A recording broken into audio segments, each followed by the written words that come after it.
तवारीखे खालसा नाल जुड़े समूह दर्शकों का स्वागत है।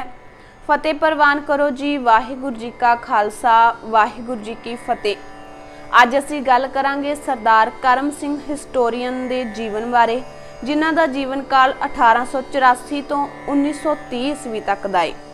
20वीं सदी के पूर्वाद विच होया एक सिख इतिहासकार जिसने सिख इतिहास बारे विग्यानिक पहुंच अपनाउण दा उद्घाटन किया सी।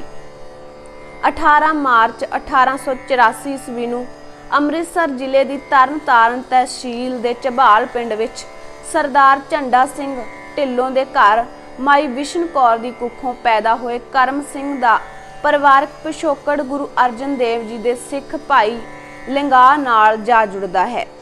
इसने अपनी मुढ़ली विद्या पिंड के स्कूल विच प्राप्त की अते 10वीं खालसा कॉलेजिएट स्कूल अमृतसर तो पास की।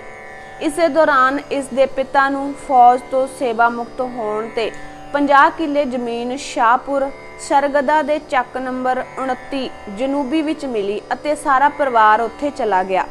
BA करन लई इसने खालसा कॉलेज अमृतसर विच दाखला लिया, पर सन 1905 ईस्वी विच डिग्री का इम्तिहान देण तो कुछ महीने पहला ही पढ़ाई नूं पिछे छड्ड के इस सिख इतिहास की खोज विच जुट गए।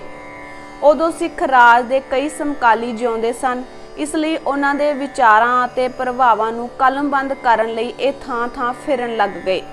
सन 1907 ईस्वी विच इसने मक्के जाण दा मन बनाया तां जो गुरु नानक देव जी ते उन्हां थावां उत्ते जाके तत्थां नूं प्रमाणिकृत कर सके। इह हाजियां दे एक टोले विच रल के गया, पर बगदादों ही परतना पिया क्योंकि मक्के विच गैर मुसलमानां दा प्रवेश वर्जित सी। करम सिंह दा मुढ़ला नाम महराज सिंह सी, पर संत अतर सिंह तो अमृत छक के करम सिंह नां धारण किया। इस उत्ते सिंह सभा का बहुत प्रभाव सी।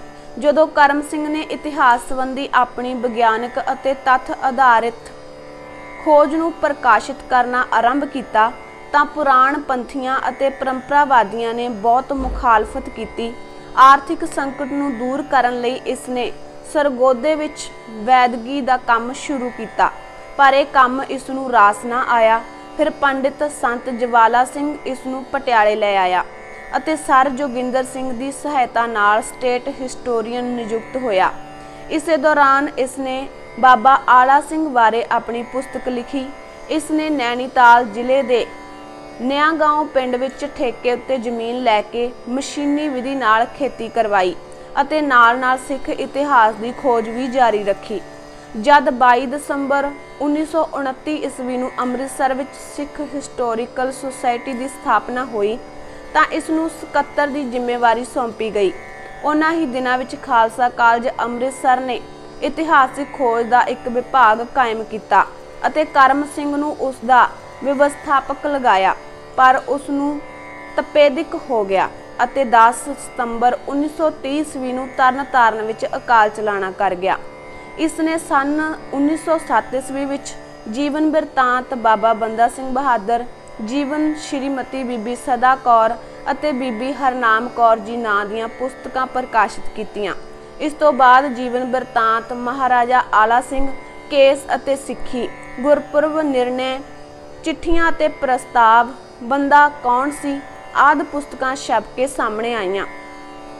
इसकी इतिहासिक खोज का मॉडल कत्तक के विसाख विचों दृष्टिगोचर हुंदा है।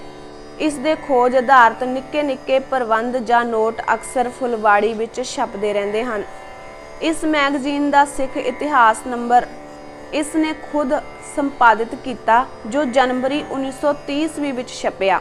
इस दियां रचनावां विच हर गल बड़ी सावी, तत्थ आधारित अते स्पष्ट ढंग नाल बयान की हुई मिलती है। इतिहास की खोज विच अधिक रुचित होने कारण हिस्टोरीयन शब्द इस दे नाम नाल स्थाई तौर ते जुड़ गया। सिख तवारीख विचों एक होर विषय लैके जल्द हाजिर हुन्ने आ। तुसीं जुड़े रहो तवारीखे खालसा दे नाल। वाहिगुरू जी का खालसा, वाहिगुरू जी की फतेह।